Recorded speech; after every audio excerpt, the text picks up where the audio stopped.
প্রথমে আমাদের 𝗘𝐻𝗾𝗀𝗏 সফটওয়্যারে চলে আসব। নিউ এনরোলমেন্টে ক্লিক করব। নিউ ডিভাইস, কাস্টমারের ফুল নেম, কাস্টমারের ফোন নাম্বার, IME1, IME2, কি টাইপ সিলেক্ট করব, সিগনেচার অ্যাড করে নিব। অ্যাড ডিভাইস, এখানে EMI ডিটেলস অ্যাড করে নিব। যে কোনো একটা সিলেক্ট করব। Product price,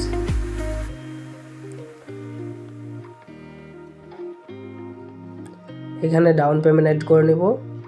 other charge, number of months, interest rate, তারপর পরের মাসের due date, device brand, device model, এখানে টিক মার্ক করে সাবমিট করে দেব। এই পার্টটা আমি স্কিপ করলাম। এখানে সফটওয়্যারটা আপডেট না করে থাকলে আপডেট করে নেবেন। উপরে ক্লিক করার পর নিচে আসবেন, ওকেতে ক্লিক করবেন। B3 অ্যাপ কিউআরে ক্লিক করে কিউআরটা ওপেন করবেন। কাস্টমারের ফোনে চলে যাবেন। কাস্টমারের ফোন থেকে স্ক্যানার বের করবেন। এটা আপনি গুগল লেন্স ক্যামেরা দিয়েও স্ক্যান করে করতে পারবেন। রিটেলার ফোনে স্ক্যানারটা ওপেন করে নেবেন। ওপেন করার পর এটা আপনি স্ক্যান করে নেবেন। স্ক্যান করা হয়ে গেলে নিচে ডাউনলোড লিঙ্ক আসবে, অথবা সরাসরি ডাউনলোডে নিয়ে যেতে পারে আপনাকে। এখান থেকে এটা ডাউনলোড হইলে ইনস্টলে ক্লিক করে পারমিশনটা দিয়ে ইনস্টল করে নেবেন।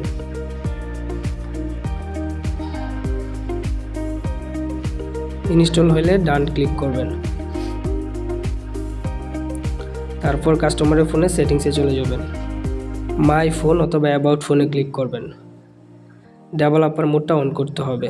বিল্ড নাম্বার অথবা ভার্সন, OS ভার্সন এক এক ফোনে এক একভাবে আসতে পারে। তারপর সিস্টেমে চলে আসলে ডেভেলপার অপশনটা দেখতে পারবেন। ডেভেলপার অপশন থেকে একটু নিচের দিকে আসলে USB ডাবিং, ওয়্যারলেস ডাবিং দুটো অপশন পাবেন। ওয়্যারলেস ডাবিংটা অন করে দেবেন। তারপর আবার ওয়্যারলেস ডাবিংয়ে আসবেন। পেয়ার ডিভাইস উইথ পেয়ারিং কোডে ক্লিক করবেন। তারপর রিটেলার ফোনে স্ক্যানে ক্লিক করবেন। পেয়ার আসলে পেয়ারে ক্লিক করবেন। পেয়ারিং কোডটা এখানে বসায়া নিচে পেয়ারে ক্লিক করবেন।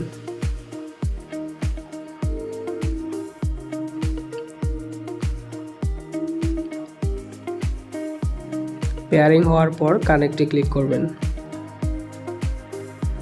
এটা কিছুক্ষণ সময় নিয়ে কানেক্ট হয়ে যাবে। তারপর সেটআপে ক্লিক করবেন। কিছুক্ষণ সময় নেবে। তারপর কাস্টমারের ফোনে চলে আসবেন, 𝗘𝐻𝗾𝗀𝗏টা ওপেন করবেন। উপর থেকে স্কিপে ক্লিক করবেন। এটা স্কিপ করার পর কন্টিনিউ ক্লিক করবেন নিচের দিকে। গ্র্যান্ড পারমিশন, 𝗘𝐻𝗾𝗀𝗏 প্রোতে পারমিশন দিয়ে নেবেন। ব্যাক করবেন।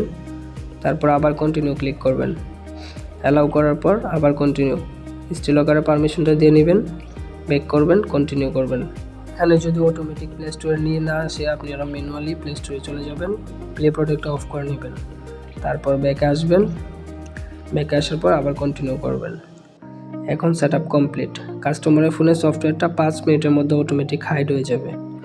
আপনারা এখন এখানে লক ডিভাইসে ক্লিক করলে কাস্টমারের ফোনটা লক হয়ে যাবে।